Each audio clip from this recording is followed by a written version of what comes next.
السلام علیکم ورحمۃ اللہ وبرکاتہ۔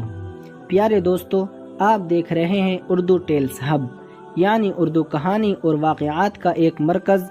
تو چلیے شروع کرتے ہیں آج کا واقعہ۔ کہا جاتا ہے کہ حضرت عثمان خیرآبادی رحمۃ اللہ علیہ کی ایک چھوٹی سی دکان تھی، جہاں روزانہ لوگ خریداری کے لیے آیا کرتے تھے۔ ان کا معمول تھا کہ جب کوئی شخص خریداری کے لیے آتا اور اس کے پاس کبھی کوئی کھوٹا سکہ ہوتا تو وہ اسے فوراً پہچان لیتے، لیکن اس کے باوجود وہ نہ تو گاہک کو شرمندہ کرتے اور نہ ہی واپس لوٹاتے، بلکہ وہ کھوٹا سکہ قبول کر لیتے اور سامان بھی دے دیتے۔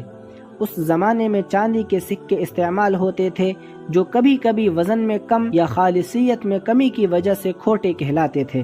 حضرت عثمان خیرآبادی ان کھوٹے سکوں کو جمع کرتے رہتے اور اپنی زندگی میں کبھی کسی کو یہ احساس نہ ہونے دیا کہ اس کا سکہ کھوٹا ہے۔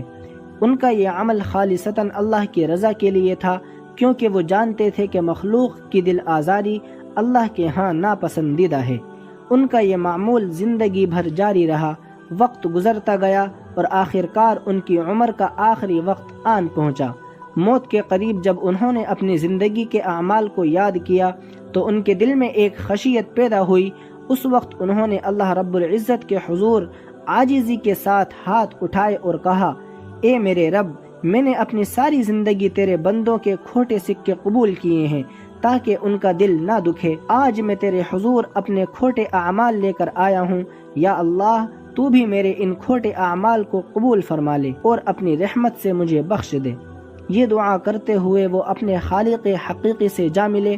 یہ واقعہ ہمیں سکھاتا ہے کہ انسان کو نہ صرف دوسروں کے ساتھ حسن سلوک کرنا چاہیے، بلکہ اپنی عاجزی اور خشیت کے ساتھ اللہ کے سامنے جھکنا بھی ضروری ہے۔